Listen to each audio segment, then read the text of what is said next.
Good evening, and welcome to Lincoln County Courthouse. This meeting of the Lincoln County Planning Commission will begin with a few introductory remarks. This meeting is being streamed live, and when adjourned and posted, it'll be available at any time, lincolncountysd.org. The order of events tonight will be as follows. For each public hearing, staff will introduce the agenda item and present a summary of the staff report. The applicant will then be asked to explain their proposal in further detail and to answer any questions from the County Planning Commission. I will then open the floor to public comment, first for persons in support of the application, then for persons in opposition to the application. When you step up to the podium, please state your name and address and speak into the microphone. Please limit your comments to less than 5 minutes. Lastly, decisions on rezone applications will be scheduled for an additional public hearing during an upcoming Board of Commission meeting. Decisions on the conditional use permit applications may be appealed by the County Board of Commissioners by submitting a letter to the County Planning and Zoning Office within 5 business days. Thank you for your cooperation. The Planning Commission will first do roll call. Commissioner Enstead. Here. Commissioner Green. Here. Commissioner Boots. Here. Commissioner Sweeter. Here. Commissioner Scott is also here. We'll now approve the meeting minutes from last month, barring any changes, I guess. Can I get a motion and a second? So moved, Green. Second instead. All right, it's been moved, properly seconded. All in favor, aye? Aye. All opposed, same sign. Motion passes. The next thing we'll do is move on to the agenda. Is there any changes to the agenda, Mr. Brown?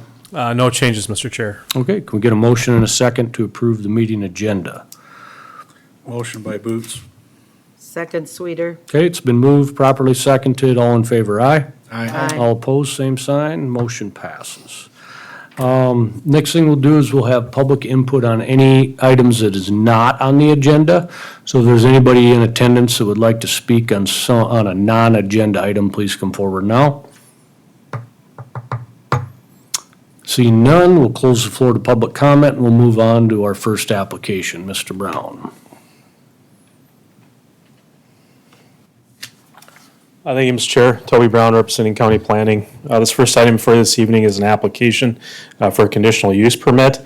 Specifically, the use that's proposed is a permitted special use, but because they're requesting to exceed the building area and they're requesting outside storage, it does require a conditional use permit.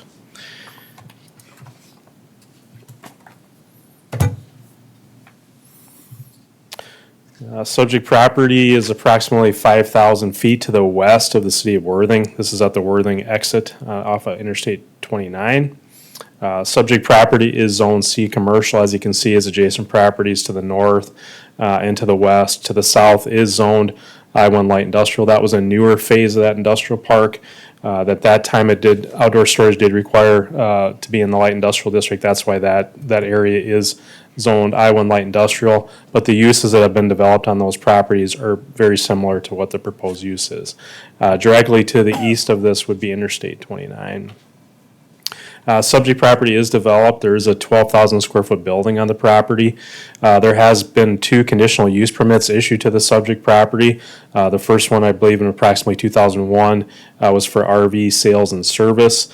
And then subsequent to after that, there was a conditional use permit issued by the county for motor vehicle sales on the property. These are some shots of the property there.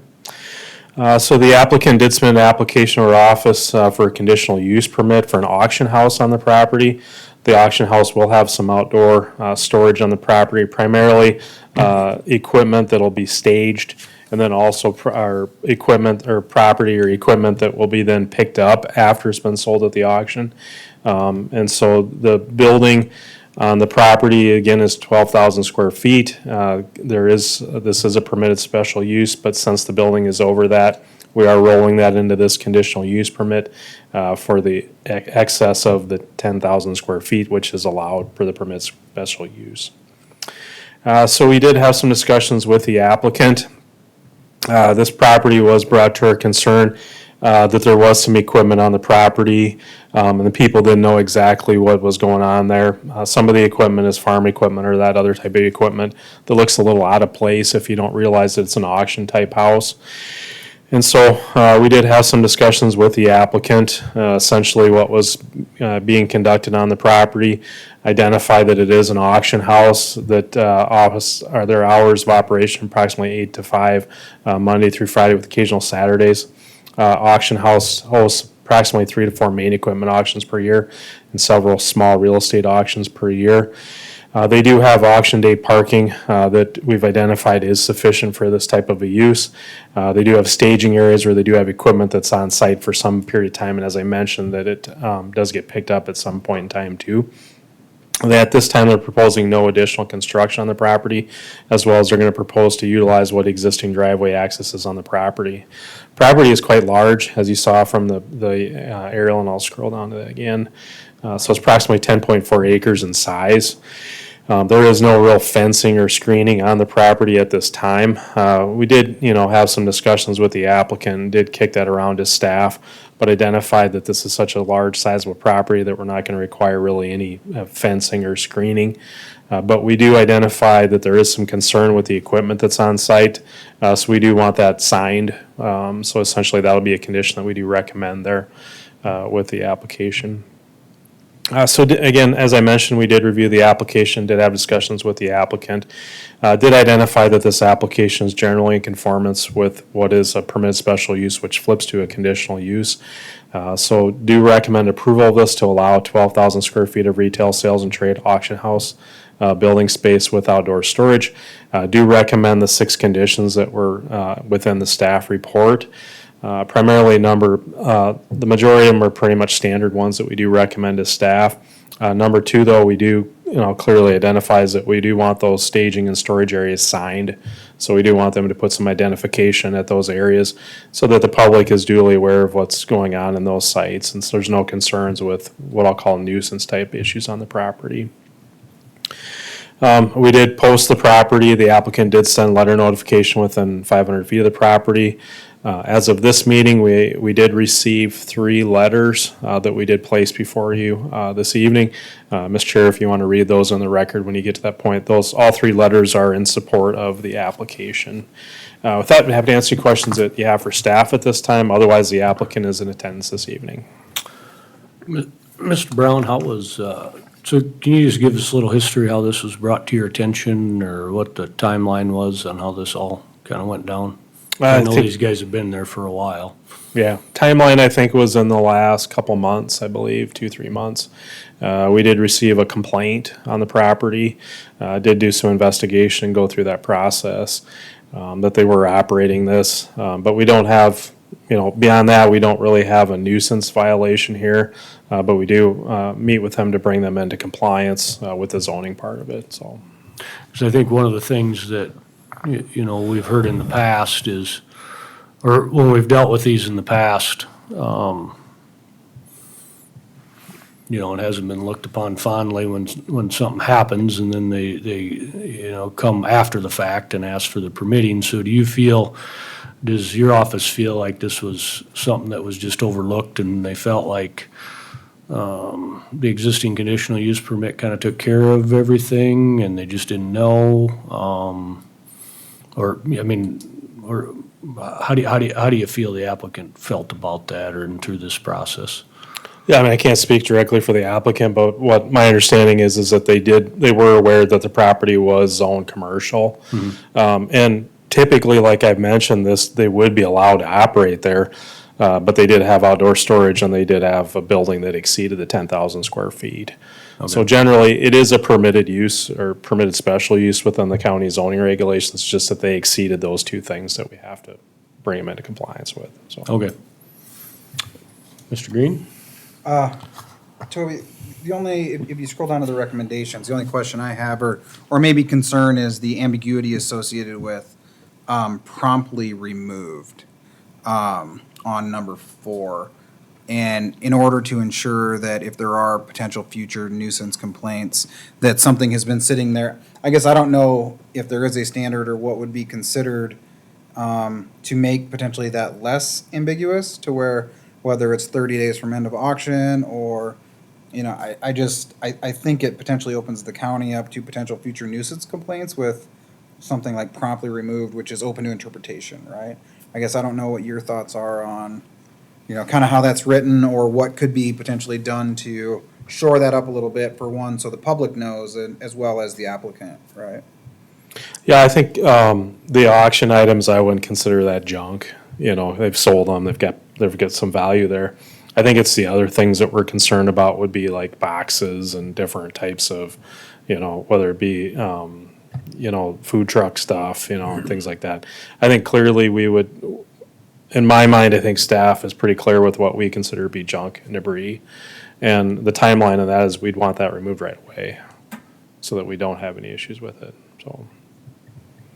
So what you're saying is those discarded items, people bought whatever and then, took what they want and just left whatever else there that would, okay.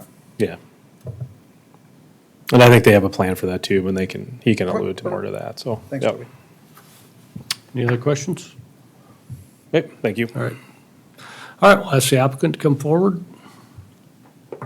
State your name and address for the record, please, and tell us a little bit about your application. My name is Christopher Bear. My address is 201 East First Street in Worthing.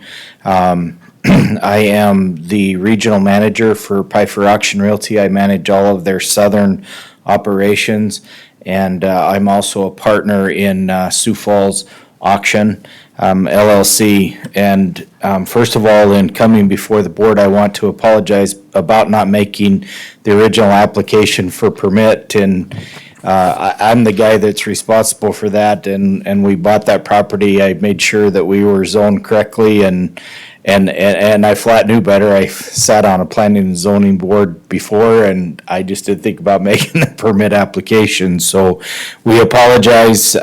We try to run a good business there, an honest business there, and I certainly would have made the application. So it was definitely an oversight on my part. First of all, I want to address that we as an auction company cover about 5 or 6 different states. And the Sioux Falls, what we call the Sioux Falls operation, has been an operation that was 5 years in coming, and we're tickled with our location. And in my excitement to get there and get going, I overlooked the permit. So here we go. I'd like to address each one of these conditions that we talked about.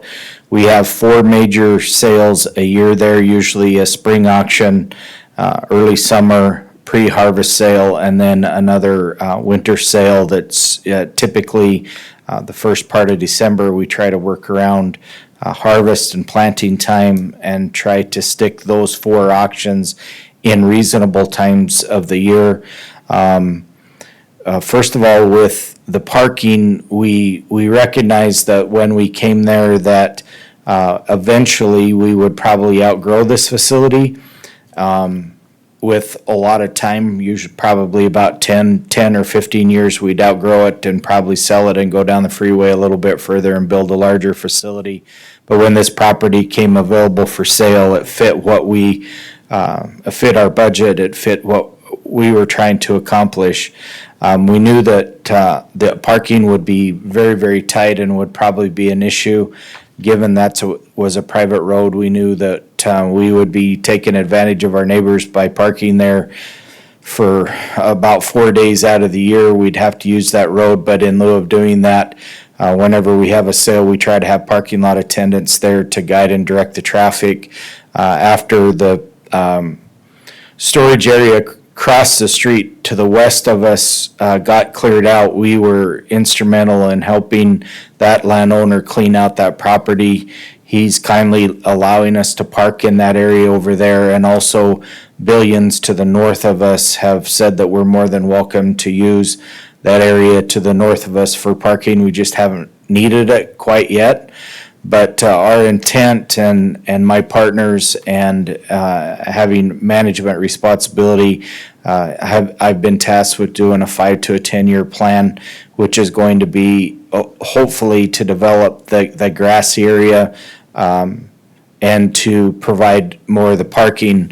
When it comes to the storage portion of it, trust me, as an auctioneer and having done this for 30 years, I hate small items and I hate when people clean out their garages and their shops and bring us boxes.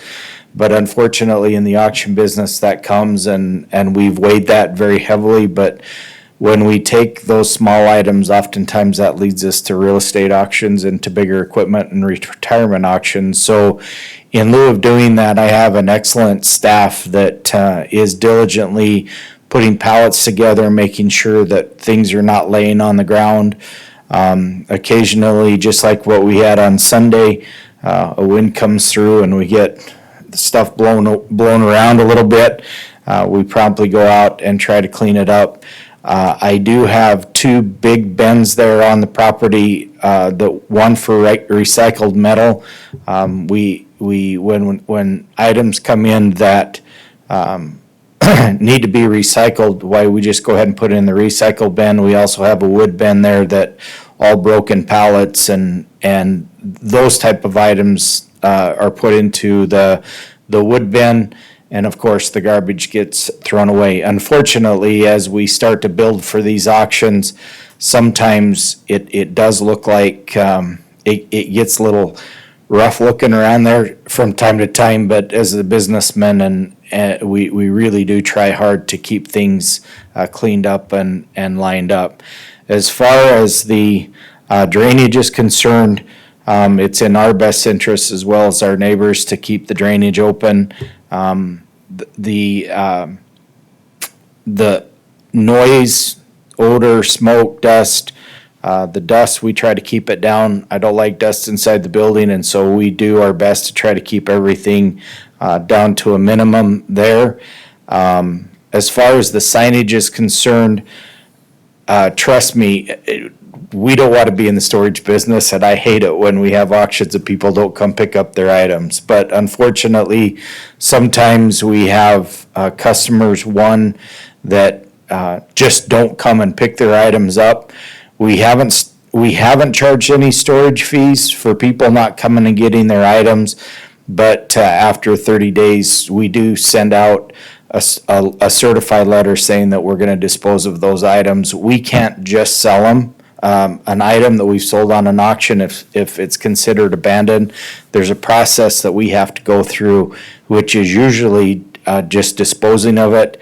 Unfortunately, when you get into title vehicles and those larger pieces and somebody's given $1,000 to $10,000 and they don't come and get that stuff, I have a really hard time just throwing it away and getting rid of it. So unfortunately, over on the west side of the yard, we do have a sign up that says that those items are sold. We promptly encourage at the beginning of every auction. I personally go through all the details of come and get your items out. Our loading is free. We provide loaders and skid steers and telehandlers to load people, and you just can't get them to come get it sometimes. So we're doing our best. We recognize that as a challenge in the auction industry as a whole, and that's what we're doing to try to make sure that those items come through. One of the reasons we do that is sometimes when these micro bursts come through, a wagon will blow across the street, and we ended up spending $1,500 to fix a neighbor's fence because somebody wouldn't come get their stuff, and then they wouldn't pay to have the fence fixed. So we try to be good neighbors, and we try to do what's right. And again, we apologize for not having this permit, and it's not our intent to, our intent is to always obey the ordinances and the rules and be in compliance. All right, very good. Does anybody have any questions for the applicant?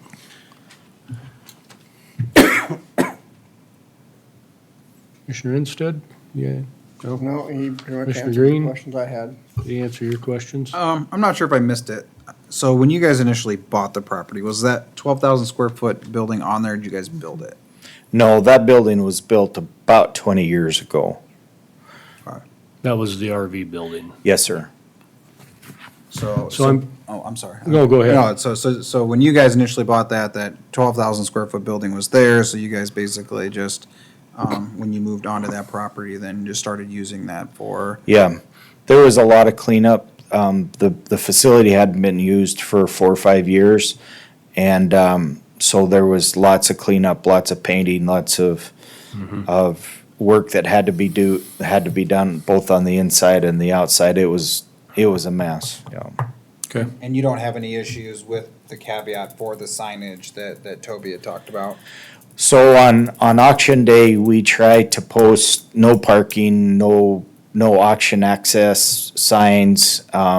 We put directional parking signs up, plus the parking attendants that we have started using to direct traffic to park appropriately and to keep the roads open. We try to get people to park on our property first and then utilize our neighbor's property that we do have permission to use. Unfortunately, the only time we've really had problems with that was in March when we had so much rain. We had to kind of double clutch that and use a different area. But our intent is eventually to completely take those grassy areas out. I don't know if we're gonna change the drainage. I haven't put a 5-year plan together for my partners yet.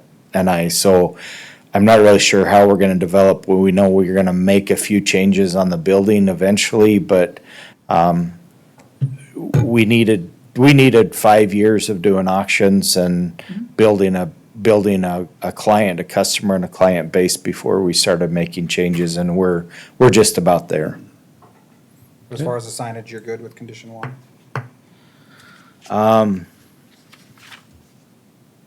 Yeah, but like I said, we've already got signage up along the road on the west side, on the private road, that shows that these are sold items. I can't remember the verbiage exactly, but that haven't been picked up yet.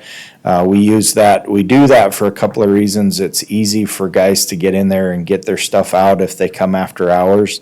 And we try to separate it because we're going to the point now to where we almost have stuff coming in right after an auction for the next auction. So it's in our best interest to get the stuff out as fast as we can, and we push our guys pretty hard. But here again, we have to be careful with that because we don't want a 65-year-old farmer that's got 300 acres of farm ground that he's gonna sell in 5 years mad at me over a $500 plow.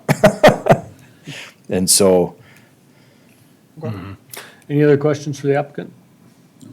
Okay, thank you very much. Toby, I maybe have one. If you had said that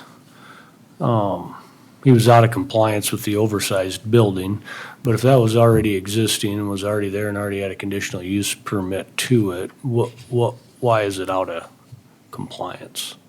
Well, Is the use different or something? yeah, so the use is different. At that time, Okay. we issued a building permit for a 12,000 square foot building for automobile or motor vehicle sales I and see. RV sales and service. Now he's doing retail sales and trade. Okay. So, Yeah. if he's not So allowed just have to this, change the use on that building. I just want it to be known that they didn't go build this humongous building without a permit. I guess that's, yeah, That's right. yeah, I want that, I guess, on the record, so. no, it's really what we're doing with this action is allowing them to use Right. that. Essentially they could use 10,000 if we Yep. didn't approve this, but we're allowing them to use 12,000 square feet Sure. for the retail sales. Okay, Yep. very good. That makes sense. Thank you. Okay, anybody else want to speak in favor of the application?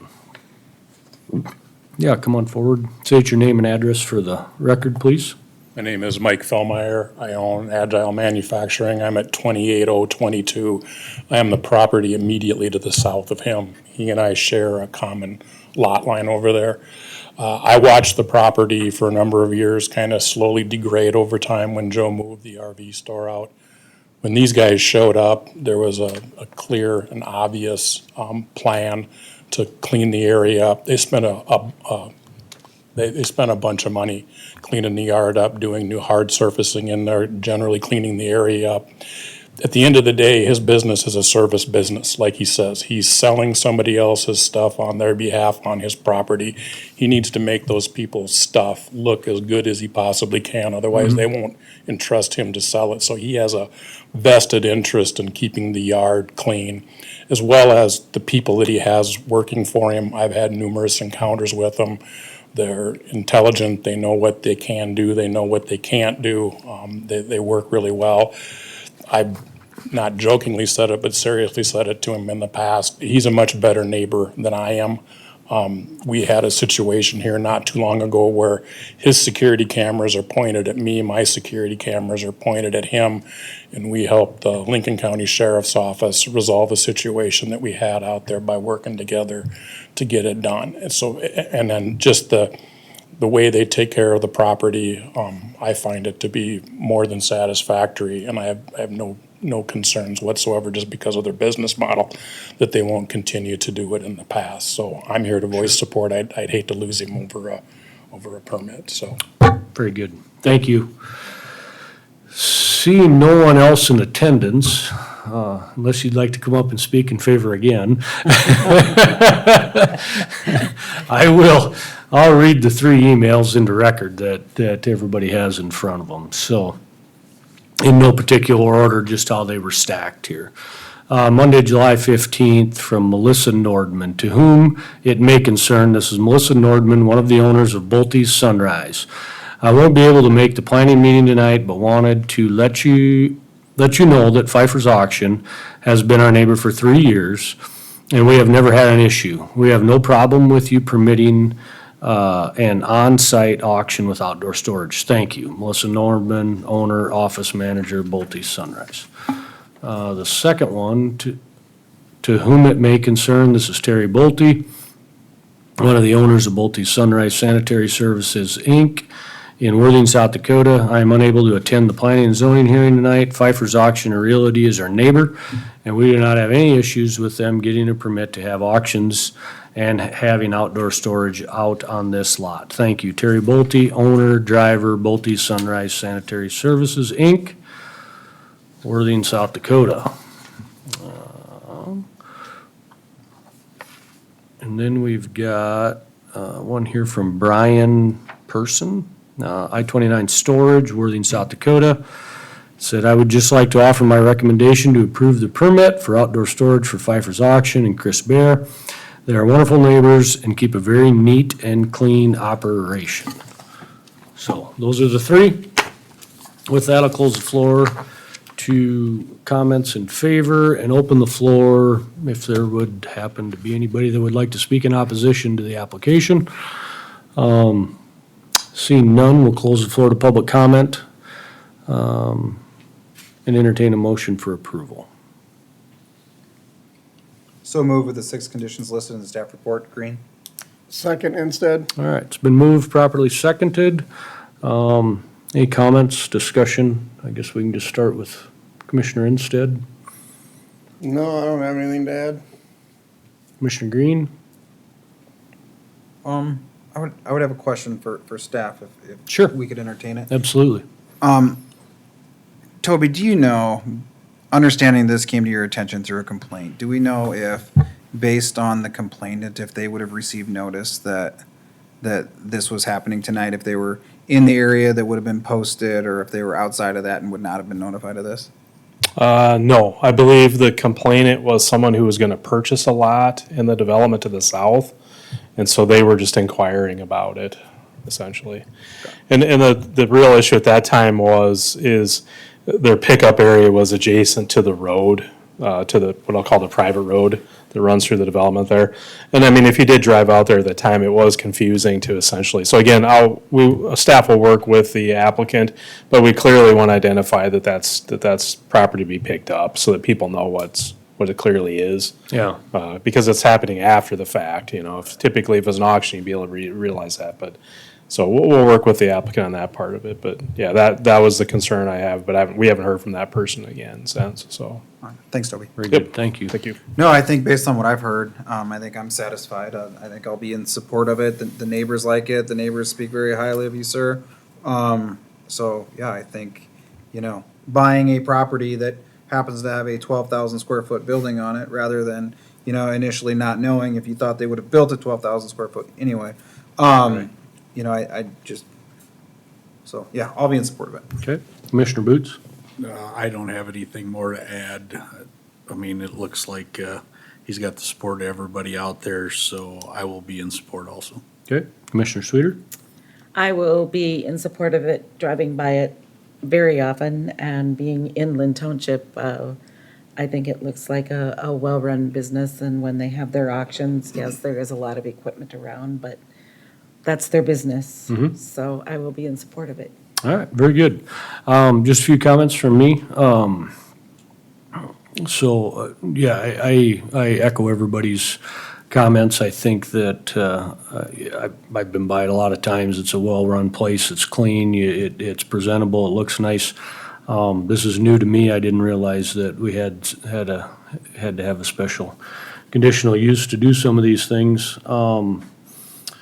You know, I had commented a few times about Malicious compliance. yeah, right. And you know, we've been pretty not in favor of that, right? But where I see this one different, I guess, and I wanna say this just for the record. The other ones that we've had, a lot of times have happened in residential areas, and they're wanting to do commercial and industrial type things in a zoned area that doesn't make sense. This one makes perfect sense. I mean, it's exactly where we would want a business like this. You know, the applicant, I don't think, did anything on purpose. I think they bought a commercial property with a big, huge building that seemed like it made sense, and it was already kind of being used for, it wasn't an auction, but there was 1,000 campers sitting out there. So I don't think it visually changes the effect of the area. And so I don't want to set precedents that we as a board are going to allow this, you know, people to just go out and do whatever they want and come back in here and expect to get their permit. But I don't think that's the case in this situation. I think this situation is unique to most all of them that we've heard for that reason. And so for that, I will also be in support of it. I also think that, as we did last month, I believe, I think by doing this, it arms our planning office with the proper documentation, the proper conditions, so that they can work with these fellows, you know. And I think that's as important as anything. So, with that, I'll call the roll. So Commissioner Ensted, Yes. Commissioner Green, Yes. Commissioner Boots, Yes. Commissioner Sweeter, Yes. Commissioner Scott is also a yes. So, thank you, sir. I appreciate it, and keep being a good neighbor. It sure sounds like everybody likes you out there, so. You might want to sell their stuff someday, so you gotta be nice to them, right? Have a good night, guys. Thank you. All right, I think with that, that's our only application, and we move on to Mr. Brown. And I believe comprehensive plan update. Yeah, thank you, Mr. Chair. Perfect. So this is under new business, comprehensive plan update. Would have provided this to you last month, but we had 8 items on the agenda, so this one's a little bit easier agenda. So kind of where we're at the stage in the comp plan right now, or the update to the comprehensive plan is, staff has received a draft from the consultant. We're going through that, give them some feedback, and when we get that stuff ironed out, we'll share that with you as a whole with that document. So kind of like, how I like to say is kind of like we're building a house and everything's been kind of framed up on the outside, everybody's going, where are we at with it? But all the finishing work's being done inside. So staff's dedicating a lot of time to going through what they've given us as a proposed draft to it. Also, though, as an update is that as we started our update and are going through that process, the city of Harrisburg is updating their comprehensive plan right now, the city of T is updating their comprehensive plan right now, and the city of Sioux Falls just started an update to their comprehensive plan right now, which, you know, those are critical elements to what we're doing with our update to the comprehensive plan, but we're still on target to get this thing adopted by the end of this year. But with that being said, is that I do have some kind of things I want to walk through with you a little bit to kind of discuss with you some policy that we're really looking at. So what you've seen in the previous, or the first draft, I'd call it, of the future land use map is really kind of, and again, this is an update to the comprehensive plan, so we were looking at essentially what current policy was, and if you're aware, I'll pull that up once too, and pull that up, let's see. So as you're aware, with the current future land use map, it's really the predominant land use is agriculture. And then we did have urban service rural nodes, commercial industrial nodes at the intersections, or at the, well, I'll call the interchanges along the Interstate 29. Then we did have, I'll pull it up once we take a look at it. And then we did have what we call the urban expansion areas, and those were with the municipalities. So I did have the privilege, I am on the stakeholder group with the city of Tea, the city of Harrisburg, and the city of Sioux Falls comprehensive plan updates.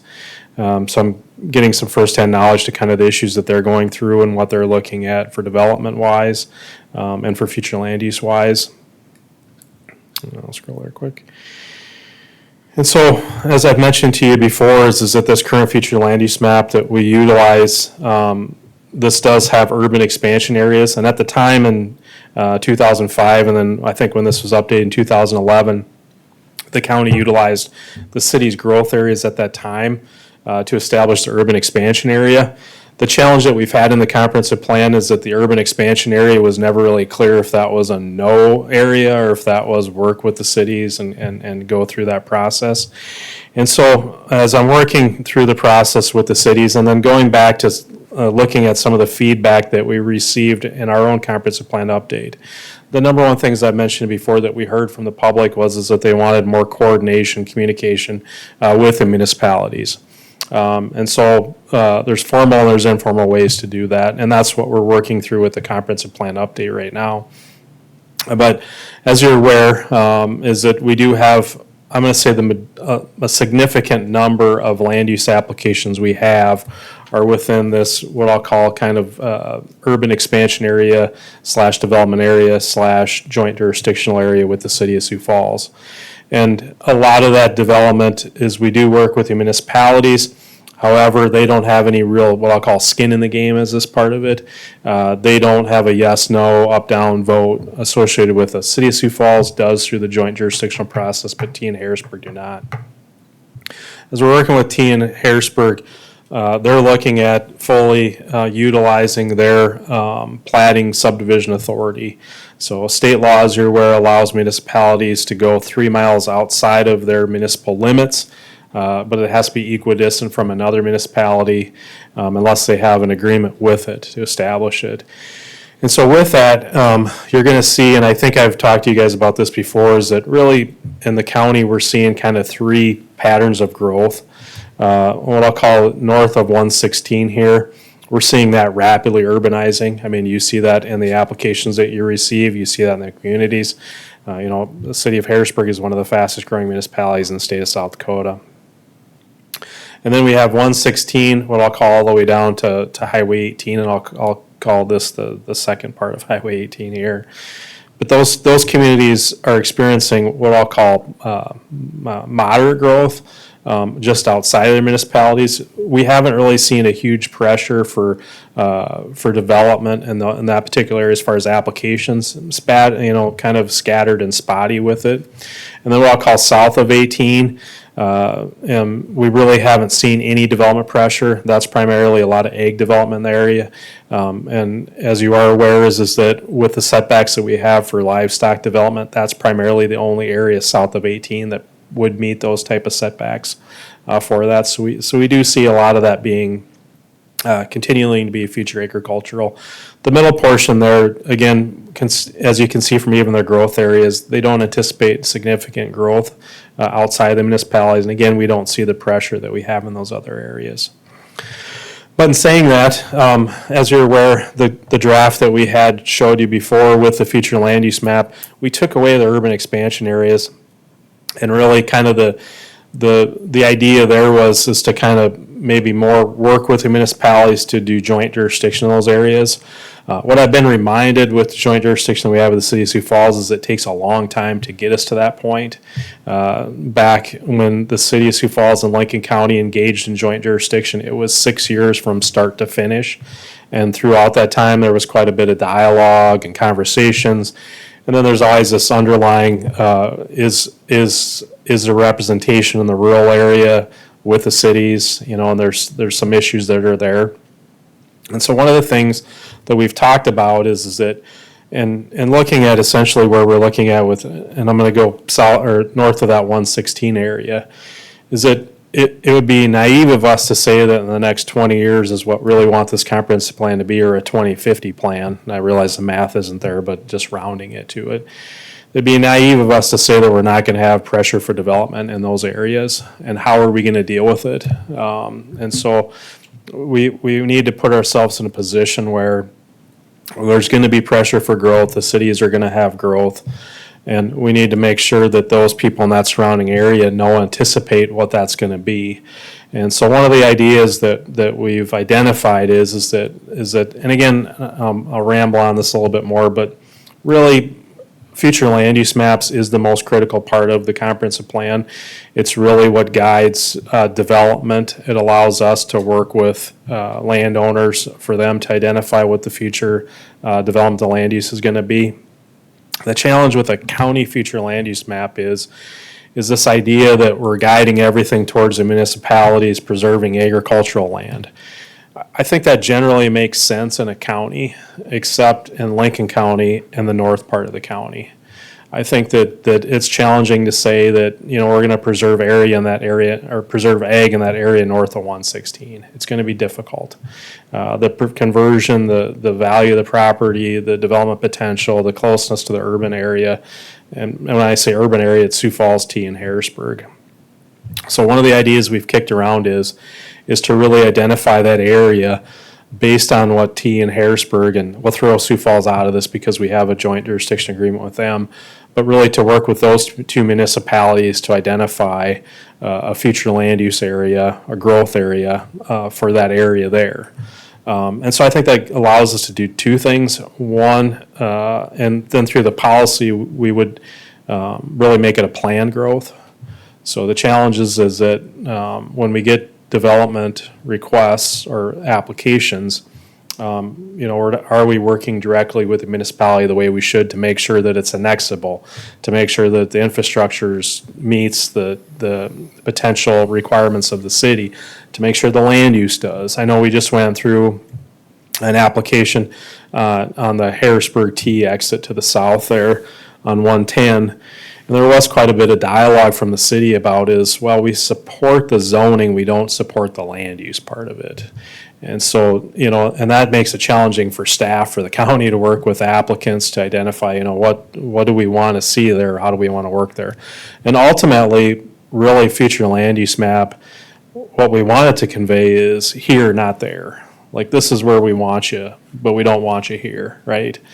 And so, the challenge is that when we're looking at this current draft of the comprehensive plan, future land use map, is that conveying what that message is we want it to do? And is it allowing us flexibility to work with our municipalities to really plan growth as opposed to react to growth or to not manage it? So I guess as I stop rambling, just get some feedback from you guys of essentially working to develop policy and a future land use map that would allow us to work with T and Harrisburg in that area up at 116 north to really kind of identify what types of land uses do we want it to be and how do we want it to look, essentially, is the question we're posing to you. Yeah. Thanks, Toby. I'm just going to start with a few comments, maybe a question. If you want to flip that back. Yep. So I agree. You get north of 116, that's a whole different world than the center and especially the southern part of the county. And so I also, and I've thought this since I started on this commission, I also think maybe it's not doable, but just in my simple little mind, I also think it's ridiculous that we have the exact same set of rules for things up there that we do at Norway Center or somewhere down south that's never gonna be annexed into a city. Well, I think we struggle with, or what I struggle with is like what we had last month. And I mean, when you look at the zoning map around T and you see all these things that we've done at the county level, but the county specs are not the same as the municipality specs. And so knowing that we look at that and we're like, we're within for sure 5 years, maybe a year of this ending up being part of the municipality, why in our right mind would we pass it even though it meets county specs, knowing that in 5 years, it's either A, gotta have a complete redo to meet the municipality to be annexed, or, by words of different municipality people that have stood here in front of us, they just say, well, we'll just skip over it. We just won't annex it because it doesn't meet our criteria. And I think that's the struggle I have, and I maybe the rest of the folks do too, is like, the decisions we make today, we don't wanna be rezoning something commercial that eventually is gonna be surrounded by the city of T, the municipality of T. They never annex it, and now Lincoln County's responsible for the services. The Lincoln County Sheriff's Department's gotta drive through 2 miles of a municipality to deal with a problem, so I don't know I don't know what we can do to make that make more sense, but in my simple brain, I just say, what, if we're gonna approve something, because here's the other problem, I think, that if you're a landowner and you're 5 miles away from one of these municipalities and you're 10 years away from maybe an annexation, I also don't think that you should have to have the handcuffs put on you waiting for the municipality to come. And I think that's the line that we're on. So, but there's gotta be something in there where we can work together and make that, just, I think you stated it right away, like, why can't we make these applications so that they gotta fire protection, they gotta do these, put their sewer so that it's out the front, just things like this, so that it makes them very easily annexable, I guess. Is that doable? But then at the same time, I don't think that having those extra criteria is fair for somebody down in Eden Township, maybe, that's never gonna get annexed by the municipality of Hudson, let's say, So I don't know if we can do those, I don't know if we can just make a separate zone north of 16, and just, because I think in fairness to the people that wanna develop their land up there too, prematurely to the municipality, I don't think it's unfair to ask them to have to do a few extra things that maybe somebody in the southern part of the county will never have to worry about. Now, what are your thoughts? Yeah, no, I agree with everything you Is it said. doable? And yeah, I think it is. It starts with this map, though, is that we really have to take a look at these areas of T and Harrisburg and say, okay, so first and foremost, in working with T and Harrisburg, they fully plan that area out. They know what they want it to look like, okay? But like you mentioned, there is discrepancies between our zoning and their zoning. And there's also discrepancies between, is water and sewer available there, and how does it work to get there, okay? But part of it is too, as I'll go back, is, our growth is far outpacing our development or our infrastructure, right? Even for the city of Sioux Falls, they're not keeping up with the demand that we're seeing for development, and the fringe areas in those development areas. And so really, first and foremost, start with the future land use map and say, we recognize these growth areas, we're gonna work with you as municipalities. And I should back up, one other point that I wanted to make too is, one of the most challenging things I think for staff too is that we've had a number of applications for rural residential that were right adjacent to rural residential. And the common sense thing, you go like, there was one that we had that was 4 houses, right next to a major, residential development. Per the comp plan, we had to say no. But in reality, in terms of is it gonna impact that area, no, it wouldn't have.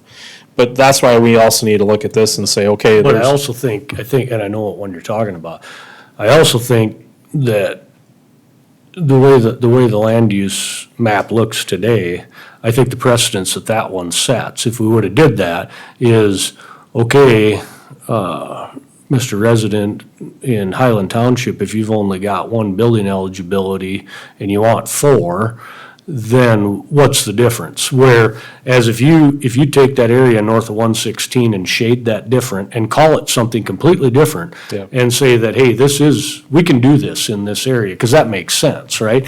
Then it separates the resident from the ag district that just wants more housing eligibilities.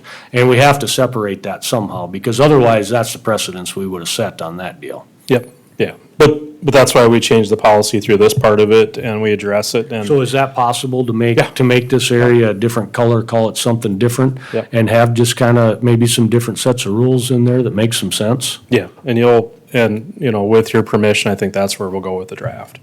I would be 100% for that. It'd make things a lot clearer for me anyway, and I think it would solve about 75% of the problems we've had in the last month, or last year. Well, I think first and foremost too is again, this is something that the citizens brought up through the survey process and through the public hearing, through the public meeting process. They said, look, we're rapidly growing, we're urbanizing, we just don't want surprises. We don't want to wake up one day and see there's something next to us. Right. They want to see it planned. get So I'm it. going to go back to, I'm going to say, this isn't changing anything other than we have to continually say this is going to be planned growth. There's going to be growth associated with it. You're going to have new applications before you. You're going to have new requests before you. Land's going to transact based on these types of anticipations. But first and foremost is that we're going to tell everyone it's going to be planned, though. This isn't going to be haphazard.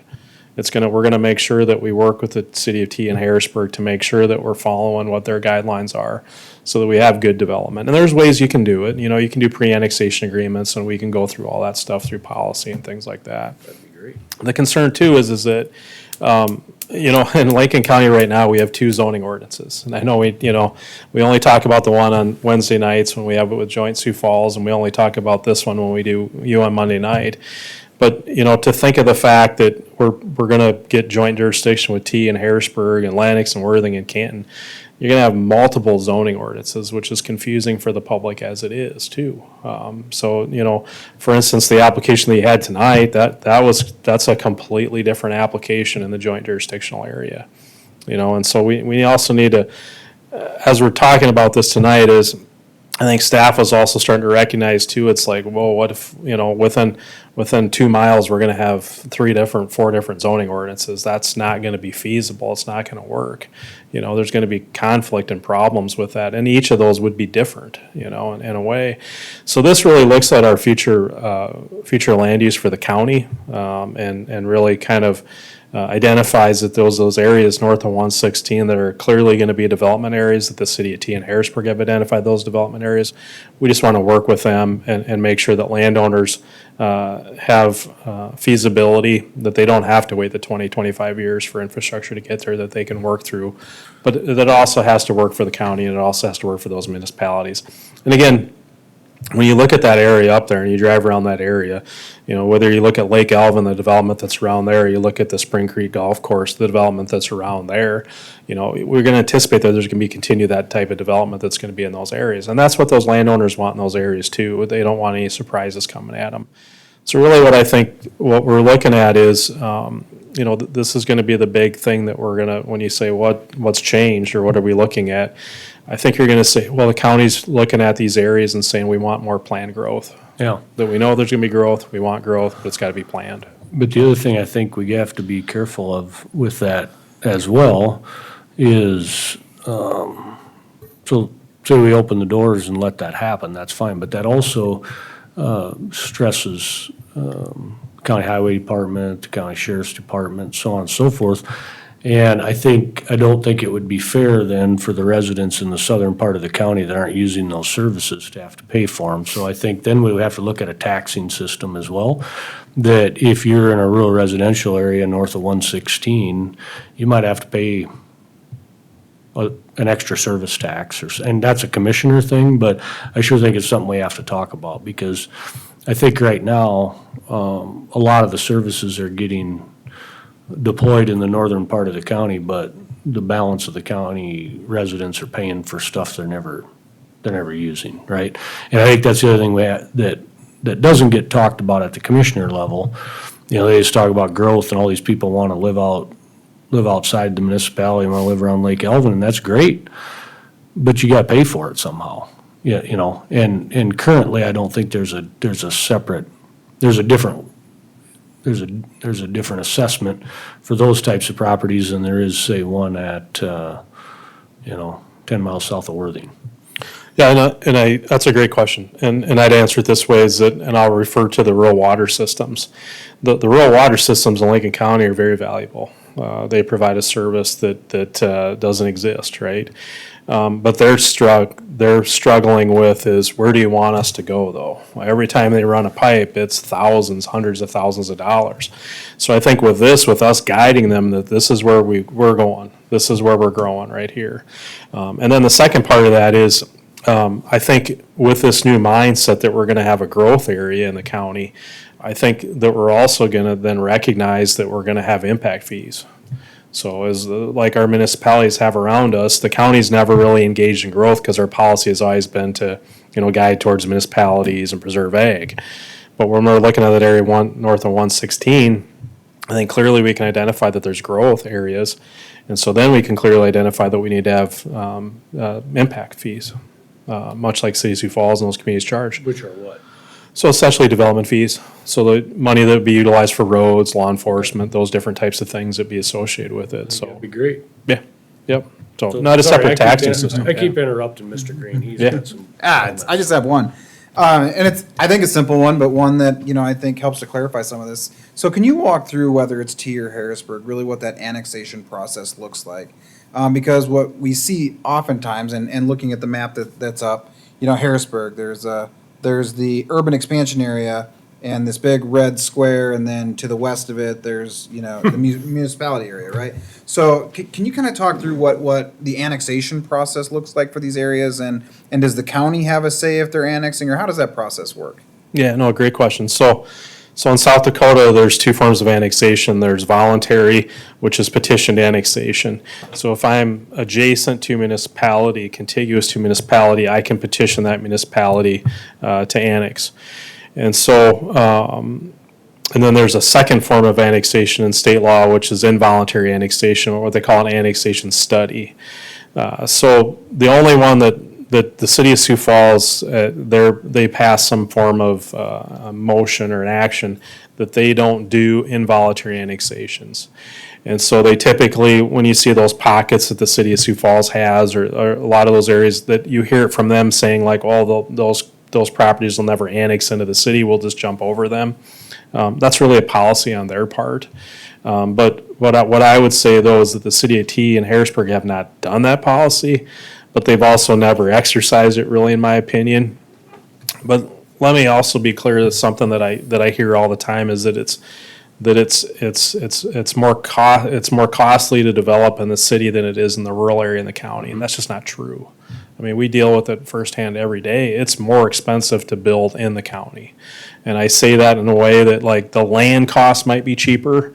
Like, if you're buying property within the city to develop housing or develop commercial or industrial uses, the land costs, of course, those are more expensive. But there's also, why that's more expensive is because there's development costs associated, whether it be the roads, whether it be the water, the sewer, anything else associated with it.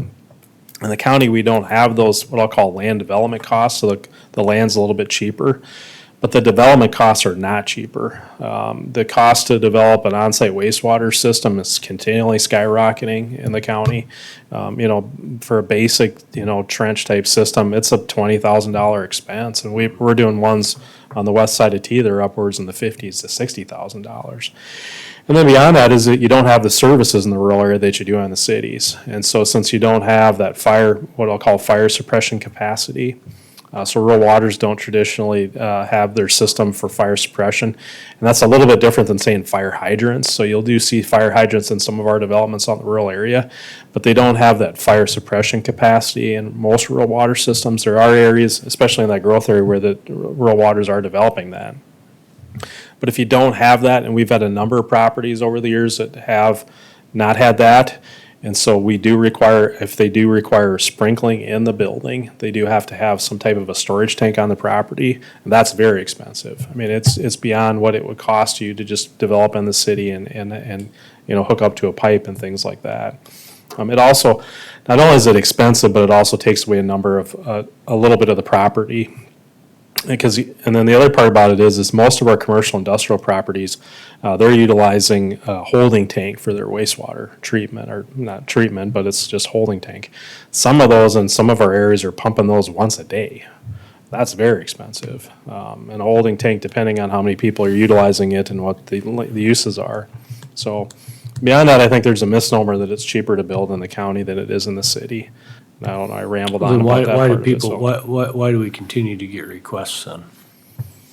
I think land costs would be the one I'd say, yeah, it's just cheaper by the So land. can you yeah. go, as you're talking about this, and as Mr. Green's question, can you go to the map, the GIS map, and go right, zoom down into Harrisburg? There is a non-annexed parcel right there. McCarty's there with all the campers. If you want to zoom down on that. This one here. Yeah. So that's still, way it looks to me, that's county land and it's zoned commercial. And put the colors on so everybody can kind of see what I'm looking at.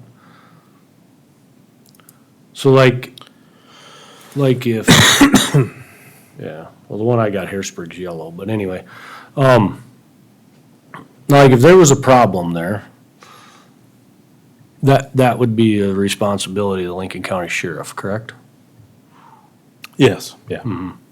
So now when you zoom out and you look at, you look at, yeah, that to me seems odd, and I think that's what we have to figure, we have to solve for that, so that doesn't continue to And happen. that's kind of the root of my question, right? So So why isn't in that part of annexation, Harrisburg? like what, does the county have teeth in the process? Understanding that there's voluntary and involuntary, but as people come to the commission, and we'll use the one that we had last month, where, we have zoning rights, but the city has platting authority, the city has building permits. Like, is there no way, like, I guess it would be involuntary, but as part of that process, like, I feel like that should be the city's responsibility. But absent them actually annexing it in, it's still our responsibility and in collaboration with the city, right? I just, seeing, we don't allow spot zoning or spot, but we're allowing spot annexation. How do we get away from spot annexation is I guess the root of my Yeah. question, because it just creates all these additional problems that now we as the county have to try to figure out, because you see, spots of non-yellow that would come to us. We don't have a joint jurisdictional district. So I don't, it's, How are we gonna prevent that? And then, like, this piece of McCarty's there, like at what point can the county just walk away from that and say, "Oh, we don't want nothing to do with it? Harrisburg, you gotta take care of it." No, we wouldn't do that. You Why? couldn't do that. Well, there's no way you could do it. It's our land use. It's our property. So see, I think that's wrong. Is there no way that we can force Harrisburg to take that? Oh, those create a lot of other issues as well. I mean, because those people, and there's numerous ones of those in Sioux Falls, because now they're in the township, their voting rights change as well. They don't get to vote on anything that happens in the city. Right. They only get to vote on what happens in the township, and they're really not a part of the township. But those do create some issues, and Yeah, and I mean, you look at what's just gonna happen to the west there with all that rural residential. Harrisburg's gonna annex around that probably, and that'll sit there and be an island of rural residential that the county's responsible for in the middle of the city of the municipality. And I think, back to my original point, north of 116, and I know like Commissioner Aaron's, he would like to just take the handcuffs off and let us go do rural residential anywhere up there in his district. But I think before we just do that, we gotta figure out how are we gonna solve for this 10, 20 years down the road? So how I would answer that is that I think you need, getting back to what our citizens have told us, we need communication and cooperation with our municipalities. So it's difficult to go back and say, okay, how do we fix a lot of these things here? We gotta go forward No, and I say, understand you that, know, but what would we do what would we have done differently? Okay, walk you back on this. You brought up the rural residential with the 4 houses at Lake Elvin. What could we have possibly done differently with that one than we can this one that's on the map that would have encouraged Harrisburg to annex it when it gets there. So Harrisburg did support that application. And they would have annexed it. And they did plat that property. So a lot of this you're looking at here, like the campers and stuff like that, they didn't have jurisdiction over it. It's good that our communities are exercising the 3 Mile Subdivision Authority because that allows them to plat the property. And the platting of the property is what gives the cities the ability to say, we want a pre-annexation agreement. The only challenge is that they plat the property and then they say, well, we don't know what we're gonna do with it yet, you know? But that's for us then to work with the municipalities and say, okay, how do we do this? I believe that Harrisburg will annex this development along the golf course and that. And I'll say, what I believe is that the tax base is associated with those things. When the cities annex the property, they get a significant tax base. Sure. But what it does is it takes a lot of time to work with those municipalities to identify, can we provide you services? Can we provide you water and sewer and that?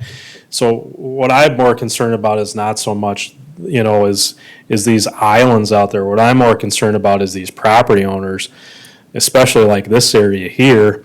You know, some of those are having significant issues with their on-site wastewater systems. Many of them, that whole development is less than 10 years old, but many of the properties have already replaced at least once. They want to get annexed into the city so that they can provide wastewater to their properties. Yeah. However, the challenge is that in a city, as you can see, you know, and I always show this one over in T, because I think it's relevant to what it is that we're doing, is that, I'm trying to think where that's at.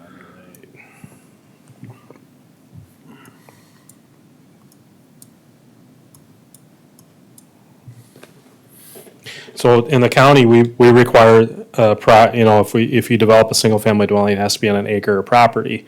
Well, look how many, in a city, look how many properties they stick on an acre. I mean, it's multiple ones.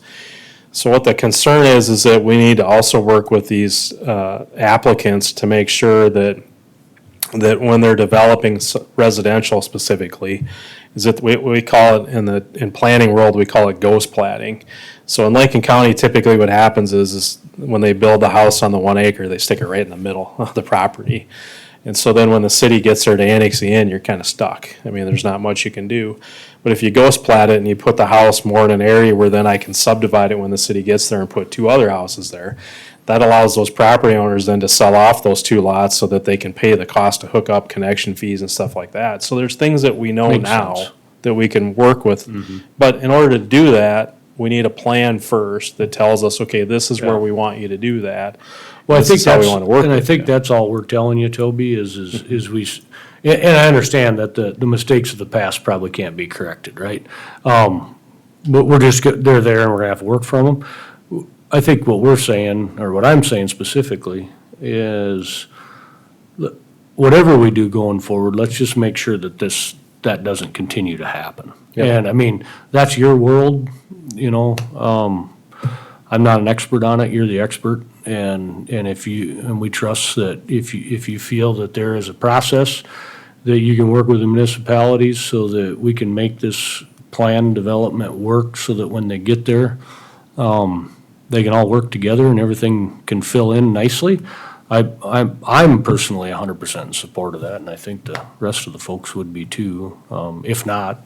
Yeah, I just have a hard time making decisions that ends up with like a McCarty's to where like the city's just never gonna annex it, right? Like it's, so where we see specifically around Harrisburg and you look down the, 115 corridor there, there's a lot of red right there. Well, the city has had those have been there a long time. The city's had the opportunity to annex that in.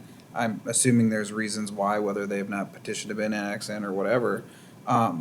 But as we work in those areas, like that's kind of the struggle is, we want to make sure we're doing things that, will cause it to be, more likely than not that they would get annexed in and not just create these little islands.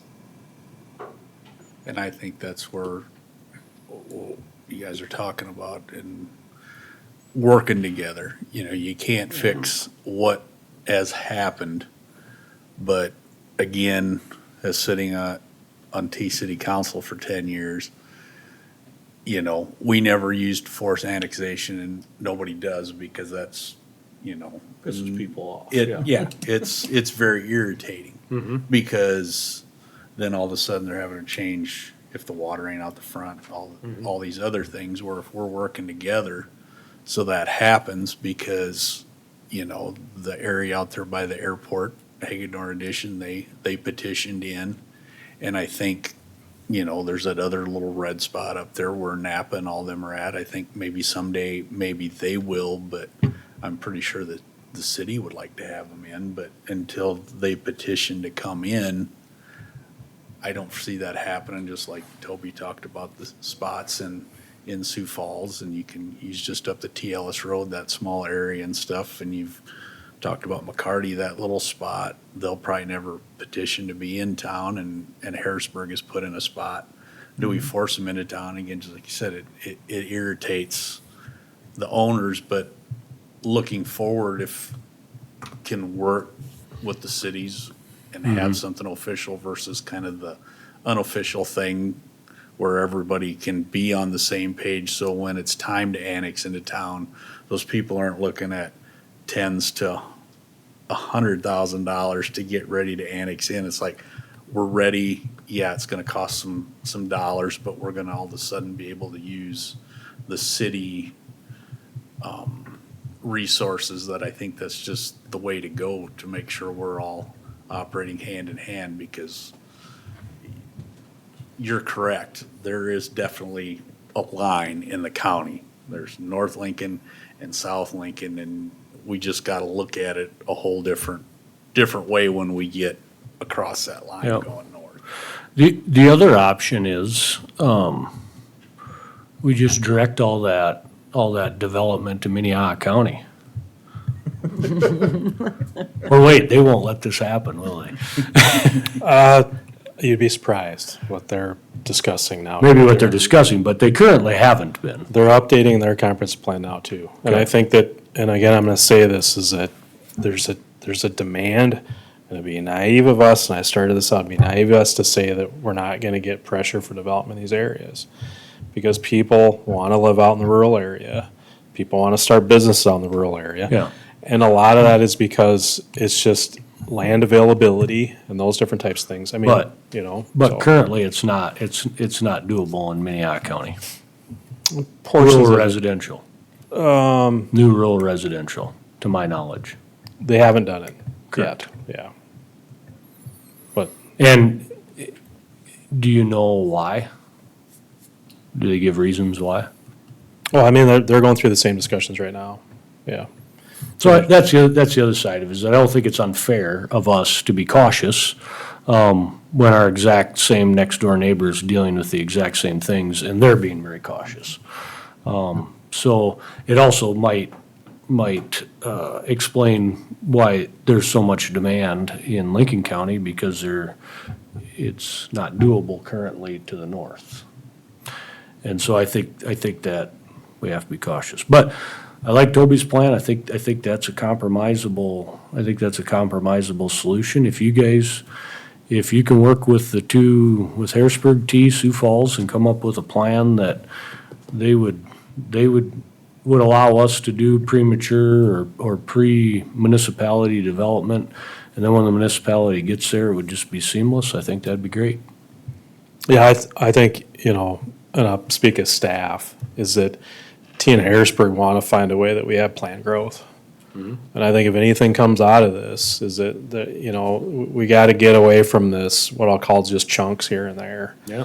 You know, and then because that makes it difficult for staff, it makes it difficult for you, it makes it difficult for the elected officials, makes it really difficult for the neighbors. But if we do planned growth, and we know we're gonna have growth, if we do planned growth, I think it's gonna address all the issues we have, it's gonna address the problems that we've had in the past. And it's gonna kind of give us that direction forward, which we've been lacking. I mean, there's really no, again, like I said, here, not there. I mean, when people come into our office, they're starting to ask those questions. Where do you want us to go? You know, where do you want us to build? Where's a good place for us to build? It's complicated, you know. But with this type of an update to the plan, I think it's a good update for what we want to accomplish. So. But with anything, I mean, it's gonna take some cooperation and communication, and I think we've greatly improved that with the municipalities. You know, and I think that, and again, you know, as I continually stare at this map, is that, you know, the one policy that is not gonna fit all for Lincoln County anymore. And I think that's what we've identified. I think so too, With the yeah. comp plan update is this, you know, guide to municipalities and preserve ag is not what those people are saying is gonna happen to me up north, No, you know, so. and I honestly, you know, speaking for the ag producers and the balance of the county, and there's some people up there we have to sure be cognizant of, and, I can, you know, I know most of them. But they're also not naive to the fact that they're sitting right in the middle of a hotbed of a development. But I think if we could, I think for the ag producers in the southern part of the county, I think if we'd separate that, it might give them a little more freedom too, to be ag people and livestock producers and things like that. I've often thought that we should have two ag zones, you know, we should have one north of 116, one south, and have different setbacks and different rules. Because I think what could be permittable in Norway Township would sure be different than La Valley, and I think the current setbacks that we have are kind of a hybrid of both, and so that would be another thing we could look at. If we're gonna expedite residential development in the northern part of the county, maybe we should explore how we could expedite more livestock production in the southern part. Yeah, and realistically, this is only the beginning. So we adopt a new comprehensive plan, we have to adopt new zoning ordinance, a new subdivision ordinance. And so that'll all be part of that discussion. But I think with what we've talked about tonight, that gives us a better framework when we update the zoning. Because it says, okay, now, you know, this is what we know Lincoln County is going to be, at least for the next 20 years. Yep. So, okay, Sounds good. all right, thanks, guys. Thanks, Toby. Yep. All right, yeah, thanks for all your work, and who's the new gentleman? Yep, the so table. John Picton, he's our new planner. So, Nice to meet you, John. Welcome aboard. Thank you. Good. You gave him such an easy first one. yeah. I told him to be quiet, so. Great to meet you. Very good. I guess with that, guys, I think that's it, unless anybody has anything else. I'm gonna ask for an adjournment. I'm gonna go bale hay if we can get one. Motion to adjourn, Boots. Second, Sweeter. It's been moved and properly seconded to adjourn. All in favor, aye. Aye. All opposed, same sign. Meeting is adjourned. Thanks, folks.